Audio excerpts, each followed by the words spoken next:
초등학생이 욕설을 했다는 이유로 신고 있던 양말을 입에 물린 뒤 사진을 찍어 학교 홈페이지에 올린 교사가 적발됐습니다. 학생 인권 조례가 시행되고 있지만 교사들의 낮은 인권 의식은 여전합니다. 순창 장덕마을이 메르스 격리에서 벗어난 지 열흘이 넘었지만 순창의 지역 경제는 좀처럼 회복되지 않고 있습니다.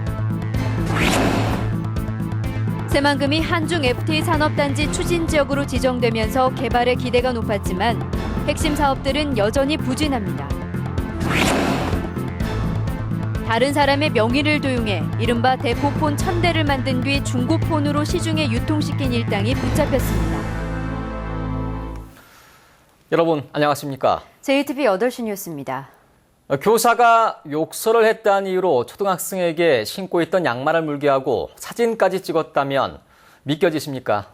이 같은 일이 남원의 한 초등학교에서 일어났는데요. 교사들의 낮은 인권의식의 한 단면이 그대로 드러났습니다. 조창현 기자입니다. 남원의 한 농촌초등학교 4학년 학급의 학급 규칙입니다. 욕설하는 학생은 자신이 신고 있는 양말을 입에 물고 그 모습을 사진 찍어 학교 누리집에 게시한다고 정했습니다. 규칙을 만들고 4개월 뒤 한 학생이 욕설을 하자 실제로 양말을 입에 물고 사진 촬영을 했습니다. 이 사진은 학교 홈페이지 학급 앨범에 무려 8개월 동안 게시됐습니다. 학생들하고 어떤 규약을 정해서 하는 것이고 부모의 동의까지 받아가지고 학급에서 정해진 것으로 학생 지도를 해와가지고 자기의 잘못을 제가 얘기할 때까지도 잘 모르더라고요.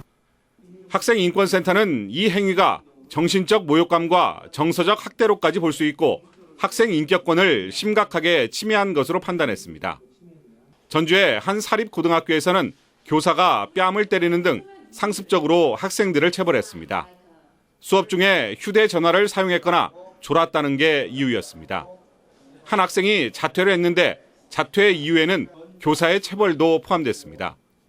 전북에선 2년 전부터 학생 인권 조례가 시행되고 있지만 학교 현장에서 교사들의 인권 의식은 나아지지 않고 있습니다. 형식적인 인권 교육하는 게 아니라 실질적으로 해야 된다. 왜냐하면 이 문제로 학교에 교사들은 인권을 지키지 않음으로써 발생하는 문제들이 계속 이렇게 문제제기가 되고 뭐 신분상 처분이 되고 뭐 어떤 여러 가지 조치들이 나오면서 학교 현장에서 상당히 어떤 어려움들이 있겠죠. 학생인권심의위원회는 인권 침해 행위를 한 교사와 해당 학교장에 대해 징계를 포함한 신분상 처분을 교육감에게 권고했습니다. JTB 뉴스 조창현입니다. 순창 장덕마을이 메르스 격리에서 풀려난 지도 벌써 열흘이 넘었습니다. 하지만 막연한 불안감 때문에 얼어붙은 순창의 지역 경제가 좀처럼 회복되지 않고 있습니다. 김철 기자가 보도합니다. 순창군의 한 음식점입니다. 메르스로 순창읍 장덕마을이 격리됐던 지난 18일 매출이 평소보다 80% 가까이 줄었습니다.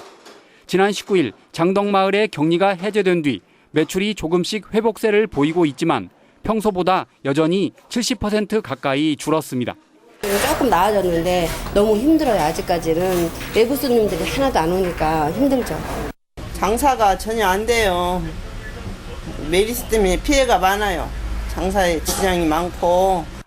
순창군이 장덕마을 격리가 해제되기 전인 지난 18일과 격리 해제 후 일주일이 지난 25일에 매출의 감소율을 조사한 결과 순창의 경제가 좀처럼 회복되지 않고 있습니다.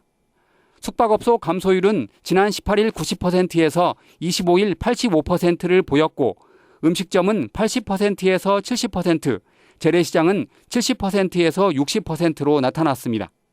전라북도와 순창군은 115억 원의 긴급 추경 예산을 편성해 소상공인을 지원하고 하반기분 온누리 상품권 7천만 원을 서둘러 집행하기로 했습니다. 또 새마을금고 생활안정자금 이율을 6%대에서 4%대로 융자하기로 했습니다. 전라북도는 특히 메르스와 지역 특산품과는 아무런 관련이 없다며 순창 농산물을 안심하고 이용해도 된다고 밝혔습니다.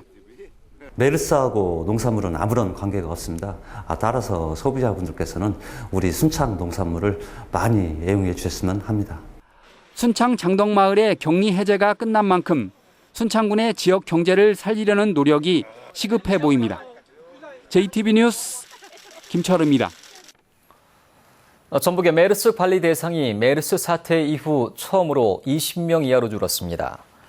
전북의 메르스 관리 대상은 하루 전과 비교해 8명 줄면서 격리 11명, 능동감시 8명 등 19명으로 집계됐습니다. 저를 앞두는 격리에서 해제된 순창 장덕마을 주민을 대상으로 힐링 프로그램을 추진하기로 했습니다. 2015 광주 하계 유니버시아드 대회 일부 경기가 정읍과 고창에서 열림에 따라 메르스 예방과 안전 대책이 추진됩니다. 저를 앞두는 대회 기간인 다음 달 2일부터 13일까지 정읍과 고창에 메르스 대응 관리자를 지정해 경기장에서 열 감시 장비를 운영하고 손 소독기와 마스크를 배치할 계획입니다. 또 소방안전 종합 상황실을 24시간 가동해 선수와 관람객이 안전하게 대회에 참가하고 즐길 수 있도록 지원할 예정입니다. 전라 압도가 메르스 같은 감염병을 효과적으로 치료하기 위해 164억 원의 국가 예산을 신청했습니다. 전라 압도는 음압병실이 부족해 메르스의 효율적인 대응이 어렵다고 보고 군산과 남원 의료원에 각각 5개의 음압병실을 설치하고 전북대 등 5군데 거점 의료기관에 별도의 출입이 가능한 시설 증축을 건의했다고 밝혔습니다. 이들 민간 의료기관은 감염병 관리법이 개정됨에 따라 자치단체의 권고를 따라야 됩니다. 새만금이 한중 FTA 산업단지 추진 지역으로 지정되면서 새만금 개발에 속도가 붙을 것으로 기대가 높았는데요. 다른 사업들이 지지부진하면서 전체적으로 부진한 모습입니다. 보도에 하원우 기자입니다. 새만금 동서 이축도로는 새만금 한가운데를 동서로 가로지르는 중심도로입니다. 내부 개발을 앞당기기 위한 핵심 기반시설입니다. 하지만 내년 예산은 요구액의 28%인 225억 원만 반영됐고 메르스 사태 속에 기공식을 연기했습니다. 메르스나 가뭄 이런 것 때문에 아마 굉장히 일정 나오기가 좀 빡빡한 것 같아요. 그것도 미정입니다. 지난 2013년 어렵게 사업자를 구한 신시야미 관광레저용지 개발 사업은 표류하고 있습니다. 사업 시행 권한이 누구에게 있는지를 두고 새만금 개발청과 농어촌 공사가 서로 다른 의견을 내놓으면서 아직 협약을 못했습니다. 문안이라든가 조건들은 서로 이제 더 빠지고 하고 있는 그런 상황을 보고 있어요. 국무총리실에 새만금 추진단을 만들고 투자 혜택을 늘리는 내용의 새만금 특별법 개정안은 기약 없이 미뤄졌습니다. 지난 18일 국회 교통위원회를 통과하면서 6월 국회에서 통과될 것으로 기대했지만 여야 갈등으로 전국이 급격히 냉각되면서 9월 정기국회 이후에나 논의될 수 있을 것으로 보입니다. 지속적으로 만남을 가져야 될 것 같고 이렇게 돼서 국회가 정상화돼서 다시 법사위 전체 회의가 열릴 경우에는 이번에는 꼭 새만금 특별법 개정안이 통과될 수 있도록 그렇게 노력하겠습니다. 한중 FTA로 새만금에 대한 중국의 관심이 높아지면서 새만금이 모처럼 호기를 맞고 있지만 다른 여러 핵심 사업들이 부진하면서 힘을 실어주지 못하고 있습니다. JTB 뉴스 하원호입니다. 육가공 조합인 도드람이 김제 지평선 산업단지에 1,200억 원을 투자합니다. 도드람은 오늘 김제시와 투자 협약을 하고 지평선 산업단지에 순차적으로 1,200억 원을 투자해 축산물 가공 공장을 만들기로 했습니다. 김제시는 도드람 김제 공장이 본격적으로 가동되면 1,000여 개의 일자리가 만들어질 것으로 기대했습니다. 최용득 장수군수가 새정치민주연합에 복당함에 따라 무소속 기초단체장들의 추가 복당 여부가 관심을 끌고 있습니다. 최용득 장수군수는 지난해 새정치연합 장수군수 후보 경선 과정에서 컷오프되자 탈당했고 이후 1년이 지나 복당을 신청한 결과 받아들여졌다고 밝혔습니다. 새정치연합 전북도당은 5명가량의 무소속 기초단체장이 복당 여부를 놓고 고심하고 있다며 오는 10월쯤 추가 복당자가 나올 것으로 내다봤습니다. 다른 사람의 신분증을 이용해 이른바 대포폰을 만든 뒤 중고폰으로 유통시킨 일당이 경찰에 덜미를 잡혔습니다. 600여 명의 명의로 1,000여 대를 만들어 10억 원을 챙겼습니다. 정원익 기자가 보도합니다. 이모 씨는 2달 전 가족들이 처음 가입했던 휴대전화 대리점을 찾았다가 깜짝 놀랐습니다. 자신도 모르게 본인은 물론 자녀들 명의로 휴대전화 여러 대가 개통돼 있었기 때문입니다. 그때 한번 가서 다 빼보니까 800만 원이 넘더라고요. 제가 한꺼번에 못 넣을 테니까 이렇게 좀 분할 좀 해주세요 해서 일단 21만 원을 넣었거든요. 다른 사람의 명의를 도용해 이른바 대포폰을 만든 뒤 중고폰으로 팔아넘긴 일당이 경찰에 붙잡혔습니다. 휴대전화 대리점주 29살 문모 씨 등은 지난해부터 10개월 동안 600여 명의 신분증을 이용해 모두 1000여 대의 대포폰을 만들었습니다. 휴대전화를 개통만 하면 통신사에서 지원금을 받을 수 있기 때문입니다. 또 지원금이 줄어 휴대전화 가격이 오르면 중고폰으로 파는 수법으로 모두 10억 원을 챙겼습니다.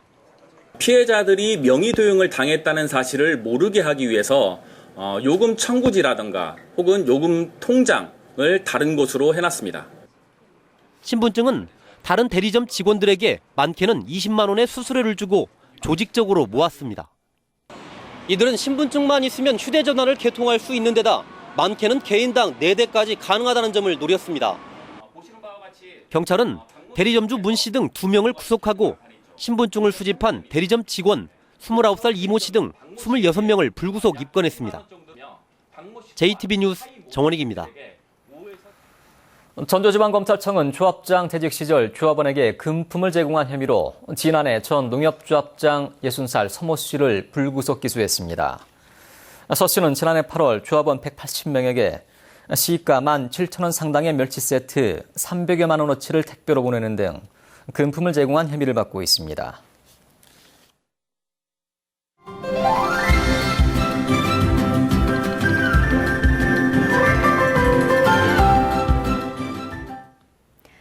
메르스 사태가 길어지면서 메르스 예방에 도움이 된다고 하는 식품이 많이 소개되고 있는데요. 한국식품연구원이 선정한 면역력을 높이는 식품 10가지를 전해드립니다. 건강한 생활 송창용 기자입니다. 메르스 사태가 한 달 넘게 이어지면서 주부들의 관심은 온통 건강식단에 쏠려 있습니다.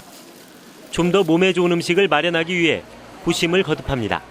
우리는 직접 된장을 담거든요. 막 몇 가마를 담으니까 그러므로 하지감자 넣고 풋고치, 청양고치 넣고 호박도 넣고 막 끓여서 먹으면 딴 반찬 필요가 없어요. 건강에 좋고 장수 비결이. 한국식품연구원이 메르스 예방에 도움을 주기 위해 선정한 첫 번째 식품은 콩입니다. 콩에 들어있는 이소플라본이라는 성분이 면역물질 생성에 도움이 됩니다. 콩을 발효시킨 된장이나 청국장은 이소플라본 함량이 크게 늘어 강력한 항바이러스 효과를 갖게 됩니다. 감초에 들어있는 글리시리진은 콜레스테롤을 감소시킬 뿐만 아니라 항바이러스 효과가 있습니다. 양파와 무청, 사과에 많이 들어있는 퀘세틴은 미국 식품의약국이 항산화제와 항알러지제로 승인한 성분입니다. 이 밖에 루테올린이 풍부한 타임과 파슬리, 샐러리도 면역력이 강해지는 식품입니다. 앞서 소개해드린 10가지 식품들을 좀 많이 섭취하여 주셔서 국민들이 좀 건강을 지키고 그리고 또 새롭게 출현하는 모든 바이러스에 대한 좀 그런 방어 능력을 높일 수 있기를 바랍니다. 충분한 영양 섭취와 함께 규칙적인 운동, 충분한 수면은 건강을 지키기 위한 삼박자입니다. JTB 뉴스 송창용입니다. 전북교육청이 어린이집 누리과정 예산을 포함한 추경 예산안을 다시 편성해 전북도의회에 제출했습니다. 이번 추경 예산안은 누리과정 예산과 용도 지정 특별교부금, 교육환경 개선비 등을 포함해 본 예산보다 1,712억 원이 늘어난 2조 8,029억 원으로 확정됐습니다. 논란이 된 어린이집 누리 예산은 정부의 목적 예비비와 정부 보증 지방채 발행, 긴축 재정을 통한 자체 재원을 확보해 마련하기로 했습니다. 정부가 풍수해 보험을 정착시키기 위해 내년부터 보험 미가입자에게 반복 지원을 하지 않기로 했습니다. 국민안전처는 풍수해 피해 지원을 받은 뒤 3년 이내에 다시 피해를 당하면 지원 규모를 절반으로 깎고 2년 연속 지원받은 뒤 다음해 풍수해 때는 국가 예산 지원을 받을 수 없다고 입법 예고했습니다. 정부는 반복 피해 지원을 줄이면 보험 가입이 늘어날 것으로 기대하고 있지만 풍수해에 대한 책임을 국민에게 떠넘긴다는 논란도 적지 않습니다. 중소기업청이 메르스 때문에 어려움을 겪는 전통시장 상인들을 돕기 위해 온누리 상품권을 할인 판매합니다. 전북 중소기업청은 오는 9월 25일까지 온누리 상품권을 10% 할인 판매한다고 밝혔습니다. 상품권은 시중은행과 농협, 우체국, 신협, 새마을금고에서 구매할 수 있습니다. 전주시가 도시개발 예정지의 난개발과 투기 과열을 막기 위해 개발 행위 제한 지역 지정을 추진합니다. 대상은 여의동과 장동, 만성동 일원인 여의지구와 송천동 1, 2가와 호성동 2가 일원인 천마지구 등 두 곳입니다. 전주시는 다음 달 9일까지 해당 주민들의 의견을 듣고 8월쯤 개발 행위 제한 지역으로 지정할 예정입니다. 전라북도가 사적 272호인 남원 만인의 총의 국가 관리를 건의했습니다. 전라북도는 만인의 총을 국가적인 추모 교육회장으로 만들기 위해 문화재청에 만인의 총 관리권 이전을 건의했다고 밝혔습니다. 만인의 총은 1597년 정유재란 당시 남원성 전투에서 왜군과 맞서 싸우다 숨진 주민과 관군 등 10,000명을 기리기 위해 만든 사적지입니다. 전주지법 제2행정부는 선종구 전 하이마트 회장이 전주 완산구청장을 상대로 낸 과징금 부과처분 취소 소송에서 선 씨에게 내린 과징금 부과를 취소하라며 원고 승소 판결했습니다. 선 씨의 지인은 지난 2003년 하이마트 서곡지점 땅을 선 씨에게 빌린 돈으로 구입한 뒤 다시 선 씨에게 임대해주고 7년 뒤 이 땅을 하이마트에 매각하자 완산구청은 이 땅의 실소유자인 선 씨가 부동산 실명제법을 위반했다며 3억 5,600만 원의 과징금을 부과했습니다. 날씨입니다. 전북은 오늘 무주가 32도, 완주 31.9도, 전주 29.5도 등 더웠습니다. 내일은 흐리다가 장마전선의 영향으로 낮부터 비가 내리겠습니다. 이번 비는 오후 늦게까지 5에서 20mm가량 이어진 뒤 점차 그치겠습니다. 낮 기온은 익산 24도, 전주와 남원 23도 등 21도에서 24도에 머물러 더위가 주춤하겠습니다. 해상에는 돌풍이 불고 바다의 물결은 0.5에서 2m로 일겠습니다. 수요일인 모레부터는 다시 기온이 오르기 시작해 이번 주 내내 더울 것으로 보입니다. 전주기상대는 오늘 밤부터 안개가 끼는 곳이 많겠다며 운전자들의 주의를 당부했습니다.